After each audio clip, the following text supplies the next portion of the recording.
ನಮಸ್ಕಾರ ಎಲ್ಲರಿಗೂ. ನೀವು ನೋಡ್ತಾ ಇದ್ದೀರಾ Kannada sports official YouTube channel. Third ಟೆಸ್ಟ್ಗೆ ಟೀಮ್ ಇಂಡಿಯಾ ಪ್ಲೇಯಿಂಗ್ 11 ಈಗ ಅನೌನ್ಸ್ ಆಗಿದೆ. ಯಾರು ವಿನ್ ಯಾರು ಔಟ್ ಆಗ್ತಾರೆ ಥರ್ಡ್ ಟೆಸ್ಟ್ ಅಂತ ನಾನು ಪ್ರತಿಯೊಂದು ಮಾಹಿತಿ ಡೀಟೇಲ್ ಆಗಿ ಈ ಒಂದು ವಿಡಿಯೋದಲ್ಲಿ ತಿಳಿಸ್ಕೊಡ್ತಾ ಹೋಗ್ತೀನಿ.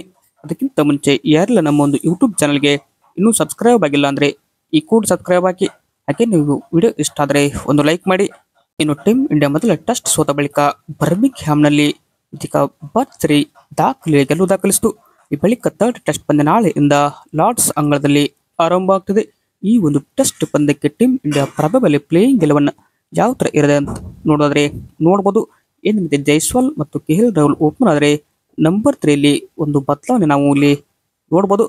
ಕರುಣ್ ನಾಯರ್ ಇಲ್ಲ ಅಭಿಮನ್ಯು ಈಶ್ವರನ್ ಅವರು ನಮ್ಮ ಟೀಮ್ ಇಂಡಿಯಾಗೆ ಬರುವ ಸಾಧ್ಯತೆ ಇದೆ. ನಂಬರ್ 4 ಗಿಲ್ ಇದ್ರೆ, number 5 Rishabh Pant, number 6 Jadeja, number 7 Nitish Kumar Reddy, number 8 ಅಲ್ಲಿ ವಾಷಿಂಗ್ಟನ್ ಸುಂದರ್ ಇದ್ರೆ ಬಾಲಿಂಗ್ ನಲ್ಲಿ ಕೂಡ ನಮ್ಮ ಟೀಮ್ ಇಂಡಿಯಾದಲ್ಲಿ ಬದಲಾವಣೆ ಆಗಬಹುದು.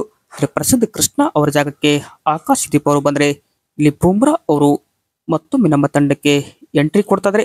ಮೊಹಮ್ಮದ್ ಸಿರಾಜ್ ನಮ್ಮ ಪ್ಲೇಯಿಂಗ್ 11 ನಲ್ಲಿ ಕಾಣಿಸಿಕೊಳ್ತಾ ಇದ್ದಾರೆ.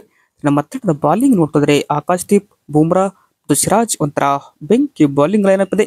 ನಿಮ್ಮ ಪ್ರಕಾರ ಟೀಮ್ ಇಂಡಿಯಾ ಪ್ಲೇಯಿಂಗ್ 11 ಯಾವ ತರ ಇರಬೇಕಂತ ಹೇಳಿ ಕಮೆಂಟ್ ಮಾಡಿ. Thank you.